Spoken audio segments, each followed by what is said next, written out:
I-clear ko lang ho sa inyo, ito na ho ang last day ko, ng aming mga staff, at ng programang Wawawin dito po sa GMA7. For 6 years and 8 months, nagbigay kami ng saya sa inyo, tulong na abot kaya namin. Gusto ko lang kung, kumbaga, ibalik kung paano ba nagsimula. Bakit ba napunta si Willie Revillame sa GMA?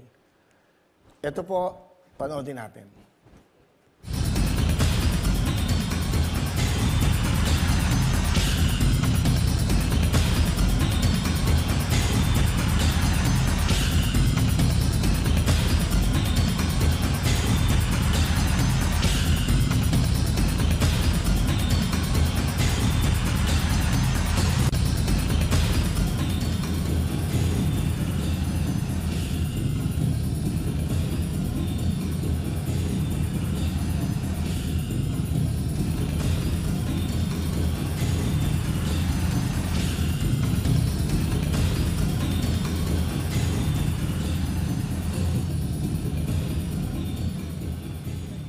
Okay, yun po yung una ko pag-sign ng contract. That was March 20, 2015.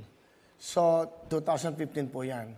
And then, yun po ang signing ng contract. Sa totoo lang, wala akong nakakalam sa mga taga-GMA na ako ho ay pupunta rito ng ganong oras. It's only ako po, ang aking pong kapartner si Atty. Boy Reyno, Atty. King Reyno, Atty. Ferdy Domingo, at yung tao rin po naging tulay na pagbalik ko po sa industriya ng telebisyon. Of course, walang iba. Ang CFO po, si Mr. Philip Yalong. Si Tito Philip, siya ho yung paragang gumawa din ng paraan na makapayag po, pumayag po si Atty. Goson. So, yun po ang istorya niyan. Yan po ang unang araw nag-sign. Wala akong nakakalam, even ang news, hindi ho nila alam. Nabigla na lang sila na ako po ay nandito na sa GMA7. Ganun po, sinekreto yan. Dahil alam niyo naman ho, kung saan ako nanggaling. Siyempre, marami din mga maaaring may ayaw sa akin. Bakit? O ano. Pero, pinaglaban ako ni Mr. Yalong at siyempre po ng ating chairman, walang iba kundi si Atty. Felipe Goson. And then, after that, nagsimula na ho kami. Ang una ko hong programa dito, Sunday. Tawag nga nila, siesta, tulog ang lahat. Natutulog ang buong Pilipinas, 3:30 po ng Sunday. Every Sunday lang ho, nagsimula kami. Meron kami nirentang studio dyan sa Kalayaan. Ito po yung unang-una naming performance. Walang commercial. Alam niyo bakit? Wala ho kaming marketing, walang sales. Basta makapalabas lang. Di ba? Mapakita lang yung programa, yung gusto namin gawin. Panoodin po natin to.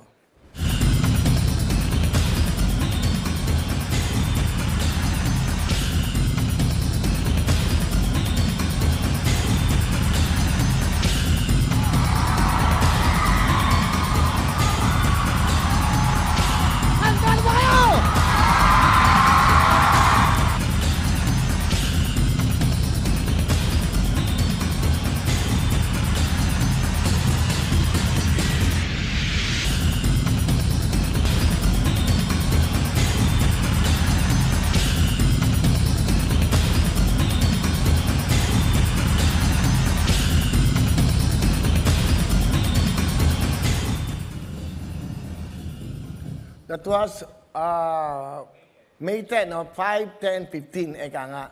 May 10, 2015. 3:30 po yan. Sa sobra hong pagmamahal nyo sa akin sa programa, one of the highest ratings po yan ng Siesta. It's 9%. Kaya ho, na-welcome nyo ulit ako sa television. And then after that, gumanda yung ratings. Nagkaroon ako ng meeting with Mr. Joey Abacan, sa kanyang mga staff, kay Ms. Michi at kay Ms. Rhea, hiningan ako ng meeting. Nagkaroon na naman po ng changes. Ang kontrata ko po dito, hindi 1 year. It's always 3 months. Wala pong natapos sa kontrata rito. Kung aalamin nyo lang, lagi pong pautik-utik yung kontrata ko. Hindi ko natutuloy at hindi natatapos. And after the 3:30, kinausap po nila ako, pwede ka bang mag-back-to-back sa Pinasaya. Magiging Sunday ka na, 2 o'clock. Ito naman po yun.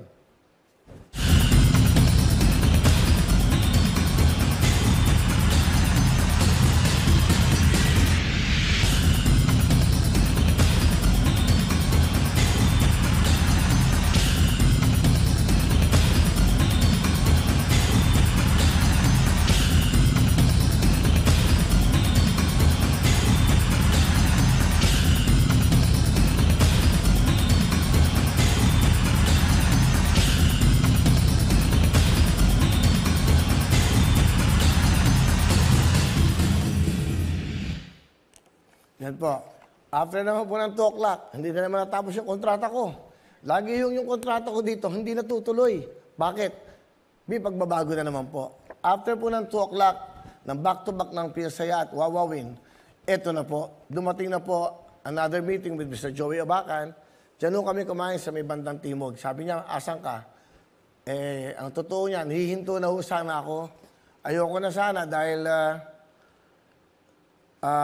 yung nagpuproduce ako noon, I spent about 140 million cash na walang bumabalik. Kasi wala ho ako marketing. So show lang ako ng show, bigay lang ng bigay ng tulong, pero wala ho akong commercial. Wala. Zero. Basta lang makapagpa-show ako. Nung dumating na yung time, sabi ko, Sir Joey, hihinto na ako. Tama na, magpapaalam na ako sa showbiz. Tinawagan niya ako. Nag-meeting na naman kami, at eto na ho ang kinatapusan ng meeting. Okay ba sa'yo? Co-prod na tayo. Hindi ka na black time. Kasi ang black time mo, ako nagbabayad. Nagbabayad ako ng 2.2 million a week. It's almost 10 million a month. Pero po yung pagrenta ng ilaw, renta ng sound system. Gumagasto ako halos mga 15 million a month. Pera ko ho yun. Ako ho yan on my own. So dumating po sa point na 140 million cash out na ako. Sabi ko, wala namang pumapasok na pera sa akin. Sayang naman. Maintindihan naman ng tao. And then after that, nag-meeting kami. Sabi niya, okay ba sa'yo? Huwag ka na huminto. Aalis na ako. Papaalam na ako. Aalis na ako dito muna sana sa Pilipinas. Sabi ko, doon na muna ako. Nag-isip ako mag-drummer ulit sa ibang bansa. Dumating yung point na yan. Sabi niya, sige, usap tayo. Kakusapin ko si FLG, ang marketing. Kami na magbebenta ng show mo. It's gonna be a co-prod. So, naging co-prod po yun. Napag-usapan, nabuhayan na naman ako. Ito na ho yun. Naging daily show na po. It's Monday to Friday, 5 to 6:30. Ito po ang nangyari.